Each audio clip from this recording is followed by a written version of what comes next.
할렐루야. 우리 앞뒤 서고 계신 분들한테 인사 나누시겠습니다. 사랑합니다.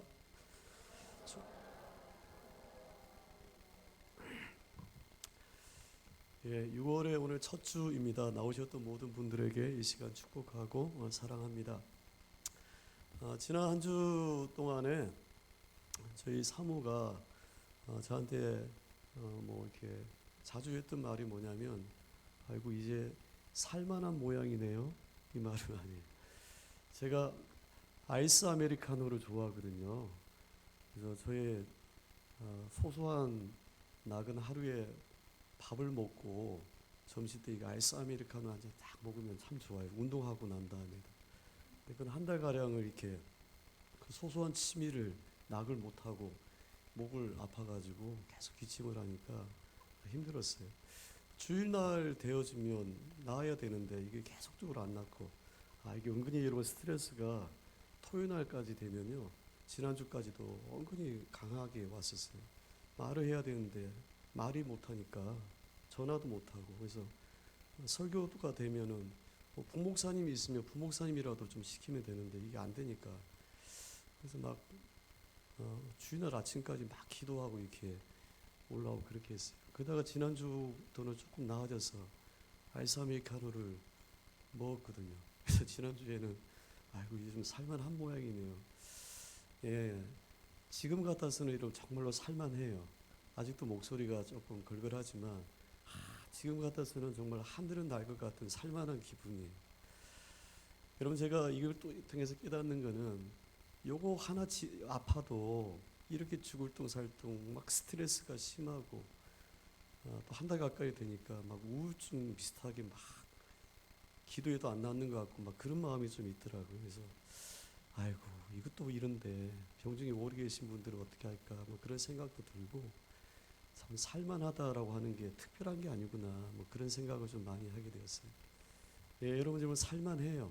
이렇게만 해도 여러분 살만한 것 같아요. 여러분의 삶 가운데도 여러분 크고 많은 여러분 삶의 짐이 있지만 하나님께서 여러분 살도록 다 해주실 것이라 분명히 믿습니다. 믿음 안에서 여러분 승리하시기를 주 이름으로 축복합니다. 성령 강림 절기를 여러분 지내고 있습니다. 오늘 말씀에 몇 주간 성령에 대한 말씀을 함께 좀 나누고 싶어요. 특별히 오늘 말씀에는 구원, 성령과 구원에 대한 말씀을 함께 나누고 싶습니다. 우리가 예수를 믿고 이 자리에 온 가장 중요한 이유는 구원 받았기 때문에, 구원받은 자녀이기 때문에 예배 자리에, 또 하나님이 원하시는 그 자리에 우리가 있는 거죠. 오늘 말씀에서 세 그 단어를 좀 주목하고 싶습니다. 한번 따라해 보세요. 예정. 오늘 말씀이 여러분 5절 말씀을 한번 보세요. 오늘 성경 말씀을 읽고자 한번 읽어보겠습니다. 5절 말씀 같이 한번 읽어보겠습니다. 성경으로 시작. 그 기쁘신 뜻대로 우리를 예정하사 예수 그리스도로 말미암아. 예, 9절 말씀 읽어보겠습니다. 시작. 그 뜻의 비밀을 우리에게 알리신 것이요 그의 기뻐하심을 따라 그리스도 안에서 때가 찬 예정하신 것이니. 11절 말씀을 읽어보겠습니다. 모든 일을 우리가 예정을 입어 그 안에서 기업이 되었으니. 공통적으로 나오는 말이 뭐냐면 예정이라고 하는 이 말이에요. 자, 여러분, 우리가 구원에 대해서 이야기를 할 때 예수 그리스도의 십자가를 이야기를 합니다. 그러나 여러분, 구원은 예수 그리스도가 십자가에서 단독으로 이루신 사역이 아닙니다. 이 구원은 성부, 성자, 성령 하나님의 함께 이루어진 공동의 사역이에요. 그래서 개혁신앙에, 우리가 개혁교회잖아요. 개혁신앙에 삼위일체에 대한 중요한 신앙의 고백이 있습니다. 모든 것은 성부로부터 와서 성령으로 말미암아 성령 안에서 이루어진다라는 고백이에요. 모든 것은 성부로부터 와서 성령으로, 성자로 말미암아 성령 안에서 이루어진다는 거예요. 그래서 여러분, 성부 하나님께서 우리의 구원에 먼저 되십니다. 바로 예정하셨다는 거예요. 여기서 우리의 구원론의 가장 중요한 예정론 사상, 신학이 여러분 나오는 거예요. 오늘 사도 바울이 쓴 에베소 말씀에는 이것이 여러분 기초가 되고 있어요. 예수님께서 하셨던 말씀이 있습니다. 유대인들이 주께서 전하시는 그 복음의 자리에 온 사람도 있지만 그것에 떠나간 사람들이 있었거든요. 떠나가는 그들을 향해서 예수님께서 하셨던 말씀이 있습니다. 아버지께서 내게 주시는 자마다 다 내게로 올 것이요 내게 오는 자를 내가 결코 내쫓지 아니한다 했어요. 너희가 내 말을 듣지 않은 것은 아버지께서 내게 보내신 자가 아니기 때문이라는 거예요. 여러분, 구원은요, 우리 열심으로 어느 교회 다녔기 때문에 어느 목사님의 영향으로 구원을 받는 게 아닙니다. 구원은 하나님의 예정하심이 있기 때문에 구원을 받아요. 그래서 우리의 믿음으로 구원을 받는 게 아니고요, 하나님이 예정하신 사람이 믿어서 구원을 받는 거예요. 그래서 여러분, 우리의 믿음에 먼저 되어지는 것이 하나님이 예정하셨다는 거예요. 언제 예정하셨다는 거예요? 다윗의 고백으로 또 바울의 고백으로 보면은 어머니의 태에서부터 나를 조성하시기 전에도 창세로부터 하나님은 너는 나의 사람이라고 예정하셨다는 거예요. 그리고 성자 예수님께서는 십자가로 그 구원을 이루셨어요. 마귀에게 매여있던 우리를, 죄에 매여있던 우리를 예수님께서 그의 몸을 십자가에 주심으로 우리를 사셨다는 거예요. 속량하셨다는 거예요. 핏값을 지불하셨다는 겁니다. 그리고 성령님은 십자가를 통해서 하나님께서 예정하시고 십자가를 통해서 이루신 그 구원을 구원 얻은 사람들에게 전하여 주세요. 그리고 그 구원 얻은 증표를 주세요. 그것이 바로 인치심이라는 거예요. 그래서 이런 구원은 성부, 성자, 성령 하나님의 공동의 작품이에요. 그래서 중요한 것은 성령님은 구원 얻은 자에게 주시는 영입니다. 구원을 받지 않은 사람들에게는 성령이 없어요. 그들은 구원 얻은 자에게 주시는 하나님의 명이 바로 성령이에요. 그래서 하나님께서는 구원 얻은 자들을 먼저 예정하시고 예수 그리스도 십자가를 통해서 구원하시고 그리고 너를 위해서 예수님께서 돌아가셔서 라고 우리에게 알게 하시는 분이 성령이라는 거예요. 바로 이것이 내적인 인치심, 그리고 외적인 인치심은 바로 그 누군가의 전도를 통해서, 설교를 통해서, 어떤 사건을 통해서 우리가 교회로 이 복음을 듣게 되지만 먼저 구원 얻은 자에게는 내적으로 하나님이 부르심이 있다는 거예요. 그것이 여러분 각자마다 다 달라요. 어떤 일은 어릴 때부터, 여러분 모태신앙이라고 해서 다 구원받은 사람이 아닙니다. 본인이 주님을, 인치심을, 하나님의 성령 인격적인 것을 만나야 돼요. 그러지 않으면 3대째 신앙생활을 해도 그 자녀는 하나님의 구원에 밖에 있을 수가 있어요. 오히려 우리가 오해가 되는 것은 늘 예수 믿는 가정이고 교회 생활을 했기 때문에 우리가 이 종교적인 교회 문화에 익숙하다 보니까 스스로 구원을 받은 것으로 착각을 하고 있어요. 그래서 장례 예배도 여러분 목사님 모시고 예배를 드려요. 이 사람이 구원을 받았나 한 번씩 장례 갈 때마다 제가 이런 생각을 합니다. 이 사람이 구원을 정말 받았나. 장례 때 제가 설교하는 것이 정말 구원받은 이 사람에게 합당한가. 제가 판단할 수는 없어요. 구원의 여부는 하나님께서 결정하시는 것이지만 그러나 분명한 것은 구원받은 자의 삶이 있다는 거잖아요. 근데 그 사람에게서 목회자인 제가 보지 못했다는 거예요. 그러나 장례가 다면 가야 돼요. 그럴 때마다 하나님께 고민이 생겨요. 아, 구원을 받았나? 기독교 장례로 장례를 드린다고 해서 그 사람이 구원을 받았다고 확인시켜주는 건 아닌데 그 사람이 지금까지 신앙생활하면서 목회자인 내가 봐도 구원받은 자의 삶의 모습이 없는데 뭐 그런 생각이 들 때가 있어요. 그러나 여러분 이것은 저의 생각이고 하나님의 구원은 하나님께서 하시는 것이기 때문에 저나 그 누군가가 그 구원을 판단할 수는 없어요. 그러나 여러분 오늘 우리가요, 저를 포함한 여러분이 구원받은 자의 삶의 모습을 보여주지 못했다면 그것은 지극히 어리석은 오늘 우리의 문제가 되는 겁니다. 어떻게 장로님이 되어서 목사님이 되어서 권사님이 되어서 수십 년을 교회 생활을 했는데도 구원받은 것, 저 사람이 정말 하나님의 자녀인가를 그 누군가가 의심해야 된다면 이것은 심각한 문제가 아니겠냐는 거예요. 성령님이 우리에게 구원받았음을 알게 하신 겁니다. 두 번째는 여러분 따라해 보세요. 인치심. 13절 말씀을 함께 우리 화면으로 읽어보시겠습니다. 있습니다. 그 안에서 너희도 그 안에서 또한 믿어 약속의 성령으로 인치심을 받았다. 여러분, 성령님은 진리의 말씀을 듣고 믿게 하세요. 여러분, 이것이 참으로 놀랍습니다. 우리가 예수 믿고 신앙생활을 하면서 놀라운 것이 바로 여기에 있어요. 똑같이 설교를 듣고 똑같이 말씀을 들어도 어떤 분은 그 말씀에 대해서 더 깊이 반응하시는 분이 있고 어떤 분은 더 믿음이 자라나지 못하고 계신 분들이 있어요. 여러분, 예수님께서 주의 제자들에게 하셨던 말씀이 있죠. 보혜사 성령이 오신다는 겁니다.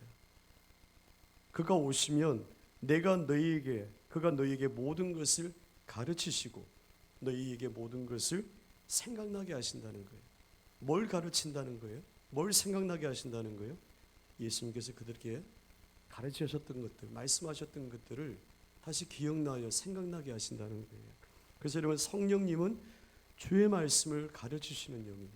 주의 말씀을 생각나게 하시는 분이세요. 그러므로 성령님의 도우심이 있어야만 됩니다.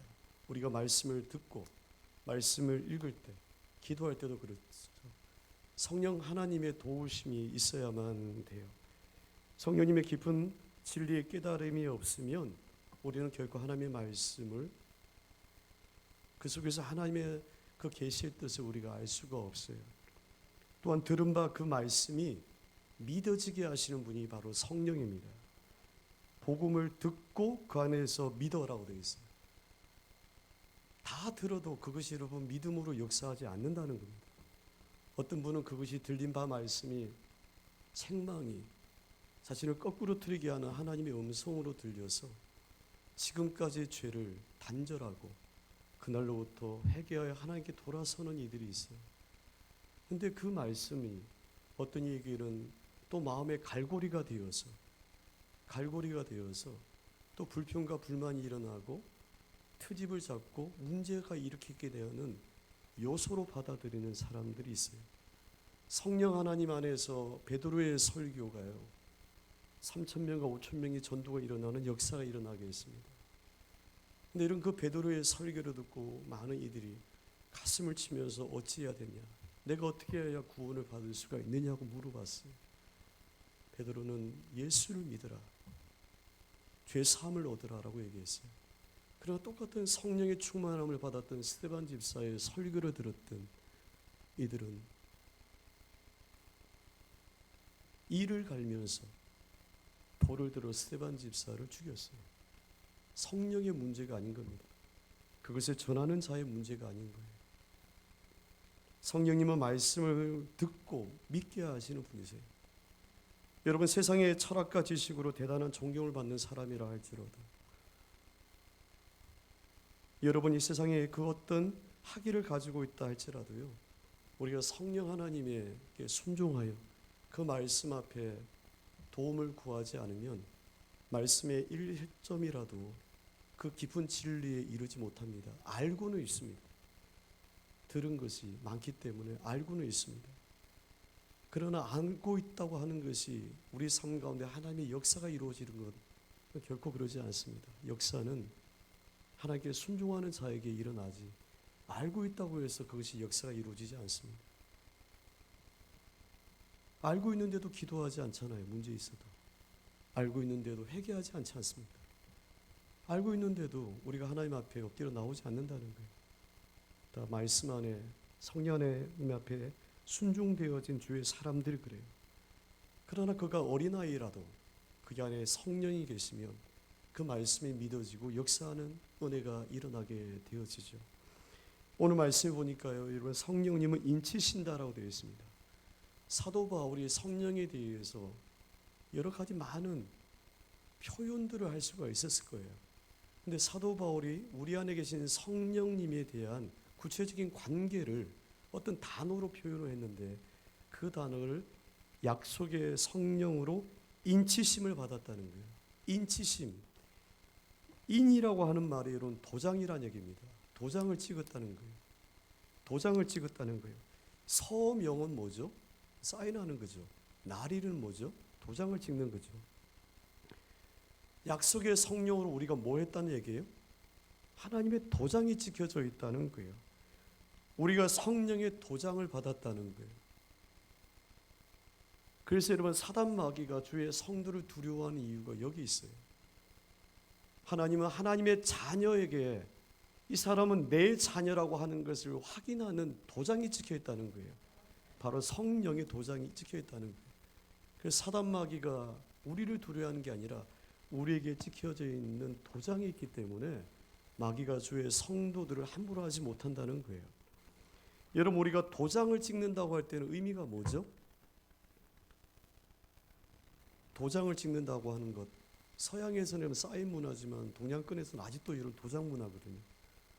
직인을 찍는다고 할 때 도장을 찍는다고 하는 의미 몇 가지가 있겠지만, 첫 번째는 그것이 진품임을 우리가 확인할 때 도장을 찍어요. 진짜라고 하는 것을 확인시켜 줄 때 어떤 기관에서나 어떤 사람이, 만든 사람이든 도장을 찍습니다. 그림도 제품도 도장이 찍혀져 있어요. 가짜가 아니라 진짜라는 거예요. 두 번째는요, 내 겁니다. 소유권을 주장할 때 도장이 찍혀져요. 이런 중요한 계약을 할 때 도장을 찍죠. 이유가 뭐죠? 나의 소유권을 주장하기 위해서 도장을 찍는 거예요. 세 번째는요, 도장을 찍었다고 하는 것은 안전하다는 거잖아요. 보장을 받았다는 거잖아요.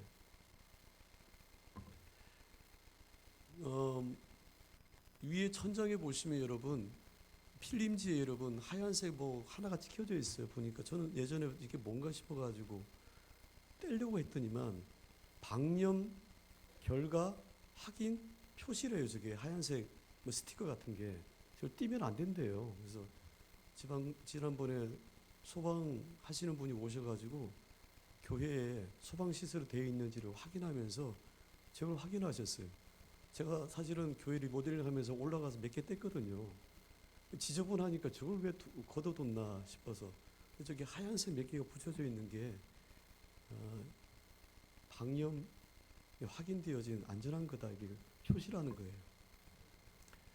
무식하면 그래요. 제가 몇 개 뗐어요. 그래서 몇 개 안 붙여져 있죠. 제가 사다리 놓고 초창기에 몇 개 뗐어요. 여러분, 하나님께서 도장을 찍으시는 의미가 여러분 그렇다는 거잖아요. 여러분, 유대인들은요, 자신이 하나님의 백성이라고 하는 것을 스스로 확인하는 표를, 할례를 주장했어요. 그래서 할례를 받지 않으면 하나님의 백성이 아니다라고 그들은 이야기했어요. 그래서 유대인들에게 가장 중요한 증표는 할례였어요. 그러나 예수 믿는 그리스도인들은 외적인 표식이 중요한 것이 아니라 우리 눈에는 보이지 않지만 하나님이 우리에게 찍어준 도장이 있다는 겁니다. 성령이라는 거예요. 성령님은 우리가 들은 바 이 구원이 진짜라고 하는 것을 확인시켜줘요. 그리고 우리가 하나님의 자녀라는 것을 확인시켜 주셨어요. 그리고 구원받은 우리가 주의 나라에 들어갈 때까지 안전하게 내가 너를 지켜주실 것이라고 확인시켜 주시는 것이 바로 성령의 도장입니다. 그래서 사도 바울이 많은 성령에 관련되어진 어떤 단어들이 있을 것인데 도장이라고 하는 단어를 통해서 우리에게 이야기를 했어요. 특별히는 성령님은 우리가 하나님의 자녀라고 하는 것을 알려주는 도장을 우리에게 찍어주셨어요. 여러분, 신앙에서 소유권자, 즉 우리가 누구의 것인가라고 하는 것이 여러분 너무나도 중요합니다. 정체성의 문제입니다. 내가 누구이고 나의 삶이 어디로 가고 뭐 이런 물음들이 중요합니다. 근데 여러분, 우리가 내가 누구이고 나의 삶이 어디로 가고 그 마지막은 뭔가, 모든 철학의 이런 물음이 바로 인생에 대한 물음이 이거거든요. 근데 여러분, 아무리 우리가 우리 자신에 대해서 물음을 던지고 불교식의 화두를 던져도 답을 찾을 수가 없어요. 왜냐하면 우리가 원해서 이곳에 있는 것도 아니고 우리가 원해서 우리 인생을 거기로 가는 것이 아니기 때문에 그래요. 우리가 우리 인생을 만들지 않았기 때문에 우리가 우리 인생을 모른다는 거예요. 그래서 우리의 삶도 그렇지만 우리의 신앙에 중요한 것이 우리의 소유권자가 누구냐는 거예요. 내 삶의 소유권자가 누구냐? 나는 누구의 것이냐? 이 물음이 중요하다는 거예요. 성경은 이것에 대해서 일괄되게 이야기를 합니다. 이사야서 여러분 43장 우리 1절 말씀을 함께 읽어보시겠습니다. 있습니다. 야곱아, 너를 창조하신 여호와께서 지금 말씀하시느니라. 너를 지으신 이가 말씀하시니라. 너는 두려워하지 말라. 내가 너를 구속하였고 내가 너를 지명하여 불렀나니 너는 내 것이라. 따라해보세요. 너는 내 것이라. 이 것이라고 하는 표현이 바로 도장이라는 겁니다. 너는 내 것이라고 얘기했습니다. 것, 하나님은 나의 것이라는 겁니다. 너는 나의 것이라는 거예요. 나의 소유라는 겁니다. 우리를 하나님의 존재의 개념으로도 성경 이야기합니다. 그래서 하나님의 자녀라고도 이야기합니다. 근데 성경은 우리를 하나님의 소유의 개념으로 이야기해요. 너는 나의 것이라고 이야기를 하고 있다는 거예요. 우리가 우리의 것이 아니라는 거예요. 우리가 우리 스스로 함부로 할 수 있는 몸이 아니라는 거예요. 우리가 우리 인생을 함부로 살 수 있는 나의 것이 아니라는 거예요. 우리의 소유권자가 누구냐면 하나님이시라는 거예요. 그래서 하나님께서는 우리에게 소유권을 주장하고 계시다는 거예요. 소유권자인 하나님이 소유 피조물이 우리가 우리 인생을 함부로 주권자인 소유권자의 삶과 반대어지는 삶을 살 때는 어떻게 하게 됐어요? 회수를 할 수밖에 없어요. 회수를 할 수밖에 없어요. 주님께서 우리에게 이렇게 강력하게 소유권을 주장하는 이유가 있습니다. 고린도전서 여러분 6장 19절에서 우리 20절 말씀입니다. 같이 한번 읽어보시겠습니다.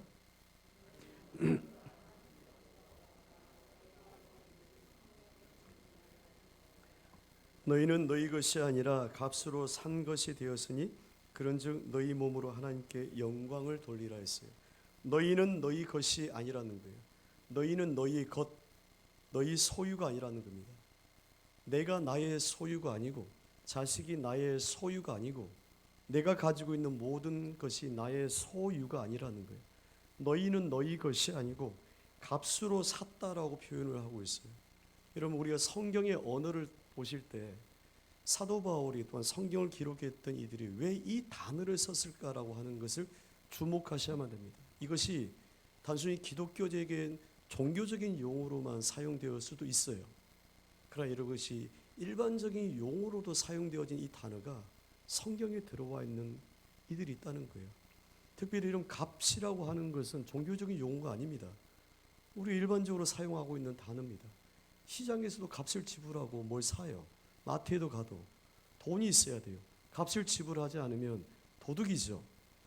주님께서 우리에게 너는 나의 것이라고 소유를 주장하는 이유가 있다는 거예요. 그것은 내가 너를 값을 주고 샀다는 거예요. 내가 너를 종에게 팔리고 죄에게 팔리고 사단에 팔려있던 우리를 예수님께서 값을 주고 샀다는 거예요. 어떻게 샀다는 거예요?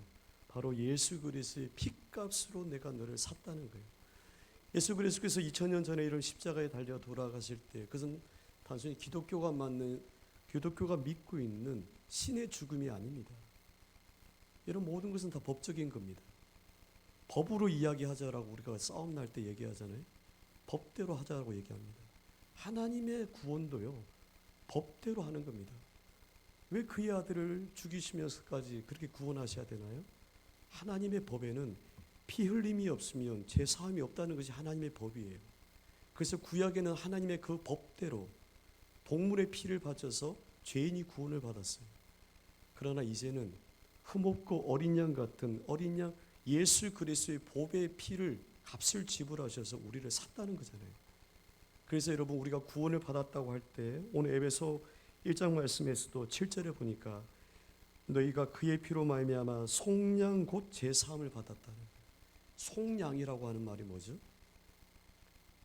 돈을 주고 종이 되었던 사람을 다시 사가지고 그를 자유롭게 해주는 것이 바로 속량이에요. 우리를 속량하셨다는 거예요. 우리를 속량하시기 위해서는 돈이 있어야 돼요. 그 값이 지불해야 된다는 겁니다. 근데 여러분 영혼을 위해서 우리가 얼마만큼의 돈이 지불돼야 될까요? 이 땅의 돈으로는 지불할 수가 없다는 거예요. 그래서 하나님께서 그의 아들 예수 그리스도의 핏값을 지불하셔서 우리를 샀다는 거예요. 그래서 우리가 하나님의 소유라는 거예요. 우리가 하나님의 소유라는 거예요. 만약 여러분이 예수님을 믿지 않겠거든, 또 이 자리에 계신 여러분들이 여러분 마음대로 살기를 원하시면 받았던 그 값을 하나님께 다시 돌려주시면 돼요.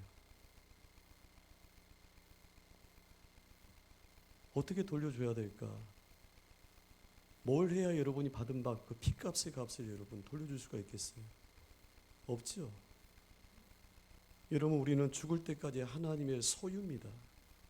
여러분이 동서남북으로 뛰어다녀 봐도 결국은 하나님의 손 안에 붙잡혀 있어요.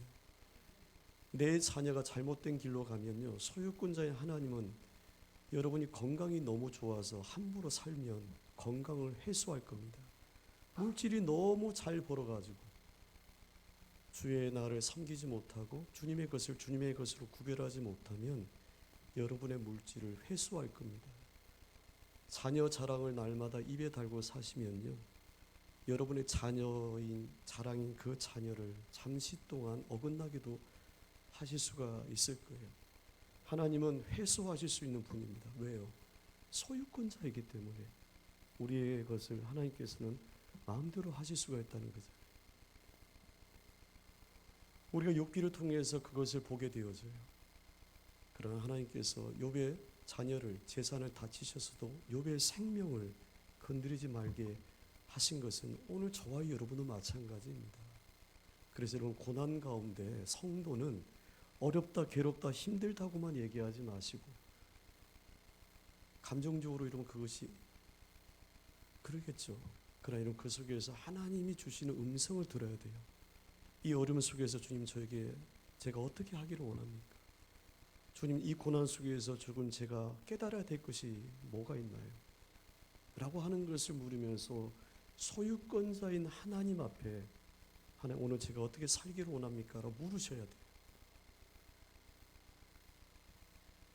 오늘 저와 여러분은 예수 그리스도가 하나님의 아들이 십자가의 값을 지불하고 사실 만큼 오늘 저와 여러분이 귀한 존재라는 거예요. 함부로 대할 수 있는 사람이 아니라는 거예요. 저를 함부로 대하지 마세요, 여러분. 장로님들을, 권사님들을, 그 누구를 여러분 함부로 대하지 마세요. 요구들 먹을 만한 사람이 아닙니다. 비난받을 만한 사람이 아니라는 거예요. 오늘 저와 여러분 스스로도 하나님이 그의 아들의 핏값을 주고 사실 만큼 우리가 우리 스스로를 함부로 할 수 있는 사람이 아니라는 거예요. 너무나도 귀중한 사람들이에요. 너무나도 소중한 사람들이에요. 하나님의 자녀인 거예요. 바로 그것을 알게 하신 분이 성령이라는 거예요. 성령의 도장이 우리에게 찍혀졌다는 겁니다. 세 번째는 따라해 보세요. 보증. 오늘 말씀에 14절 말씀에 여러분 읽어보시겠습니다. 14절 말씀을 같이 읽습니다. 시작. 이는 우리 기업의 보증이 되사 그 얻으신 것을 속량하시고 그의 영광을 찬송하게 하신다. 보증하셨다는 거예요. 여러분, 이 보증이라고 하는 말 종교적인 용어는 아니죠. 사도 바울이 왜 많은 단어 가운데 이 보증이라는 단어를 사용했을까? 성령을 이야기함에 있어서 여러분, 이것이 중요해요. 이런 보증이라고 하는 말은 사람의 신용이나 물건의 어떤 물질에 대해서 틀림없이 믿을만하다, 책임진다라고 하는 것을 알리는 증명을 할 때 우리가 보증이라고 해요. 그것을 증명하는 증명서를 보증서라고 얘기하고요. 약속을 이행하며 담보하는 내는 돈을 보증금이라고 이야기를 하고 있어요. 이것은 틀림없습니다. 제가 책임집니다 라고 하는 것을 확인시켜주는 것이 바로 보증이에요. 성령님은 하나님의 보증이라는 거예요. 무슨 말입니까? 오늘 저와 여러분에게 하셨던 이 하나님의 약속의 말씀이 거짓이 아니다, 진짜다 라고 하는 것을 알려주시는 보증이 바로 성령님이라는 거예요. 그 약속에 실제하다는 거예요. 천국이 있을까? 기도하면 응답이 되나? 뭐 여러 가지 여러분 불편한 생각들이 일어날 때가 있어요.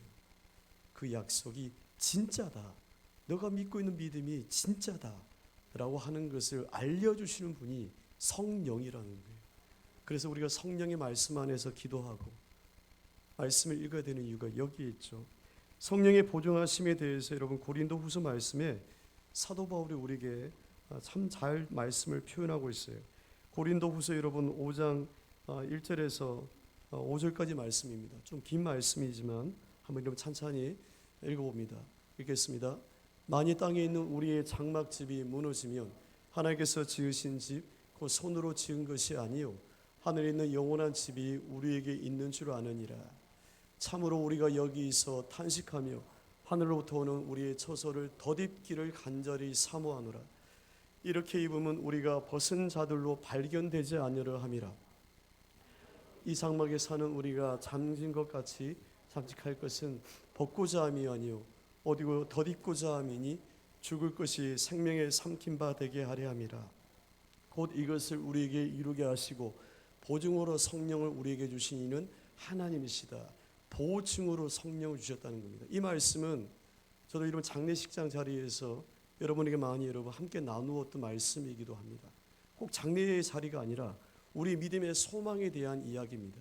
우리가 육체의 장막을 입고 이 땅 가운데 살아가지만 이 장막의 집이 무너질 날이 있다는 거잖아요. 질병으로 사고로 여러 가지 것들을 인해서 육체의 장막이 무너지지만 그것으로 슬픔과 모든 것이 끝나는 것이 아니라 우리가 손으로 짓지 아니한 영원한 장막을 덧입기를 우리가 소망한다는 거잖아요. 4절 말씀에 보니까 죽을 것이 생명에 삼킨 바 된다고 했어요. 여러분 죽으면 모든 것이 끝나버리잖아요. 이것이 우리가 가지고 있는 상식적인 생각입니다. 죽으면 모든 것이 끝나요. 근데 성경은 죽을 것이 생명에 삼킨 바 된다고 했어요. 생명이 죽음을 삼켜버린다는 거예요. 무슨 말이에요? 주님께서 오실 때 우리가 부활한다는 겁니다. 죽었던 우리가 다시금 부활해서 하나님의 그 영광에 참여하게 되어지는 것을 표현한 거예요. 죽음이 생명이 죽음을 삼킨다는 거예요. 부활이 죽음을 삼켜버린다는 거예요. 그러나 여러분 이것을 우리가 어떻게 아나요? 기독교가 얘기하는 허구가 아니에요? 죽어봤나요? 모른다는 거예요. 우리가 기도했는데 응답됐나요? 모른다는 거예요. 모르는 거예요. 그래서 이것을 알게 하시고 보증하여 주시는 분이 성령이라고 이야기를 하고 있어요. 사도 바울이 많은 단어들이 있습니다. 이미 그 당시에 여러분 금융업이 로마 사회 속에서도 이미 하고 있어요. 이 보증이라는 단어가 가지고 있는 일반적인 그 상식적인 뜻을 사도 바울들 일반 성도들도 알고 있어요.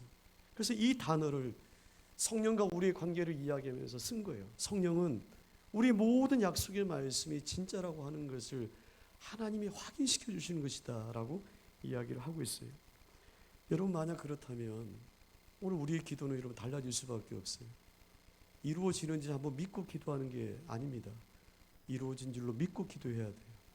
말씀을 여러분 믿으려고 듣는 것이 아니고 이 말씀이 약속이라고 하는 것을 믿고 약속 안에서 성령 안에서 우리가 기도하고 말씀을 보셔야 돼요. 여러분 그렇다면 우리 안에 계신 성령님은 우리가 받은 구원이 흔들리지 않고 견고하게 붙잡아 주시는 분이에요.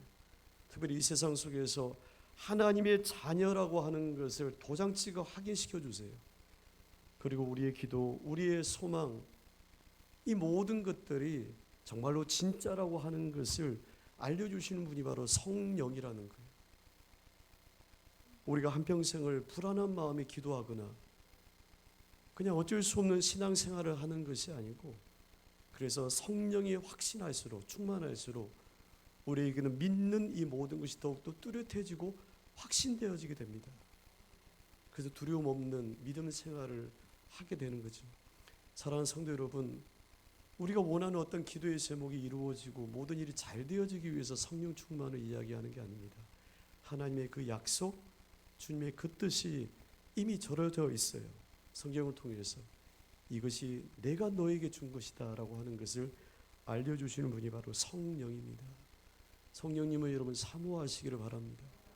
이미 내 안에 계신 주님을 여러분 돌아보시고 근심케 하지 마시고 성령님을 기쁘게 하시고 성령님의 이름 구하시면서 하나님의 말씀이 더욱더 여러분 삶 가운데 역사하시도록 기도하시는 여러분 되시기를 주 이름으로 축원합니다. 함께 이 시간 기도하실 때 주님, 주의 영으로 저희들을 충만하게 하셔서 어리석은 것을 바로 알게 하시고 주의 말씀을 더욱더 분별할 수 있도록 주님 인도하여 주시옵소서. 함께 기도하겠습니다.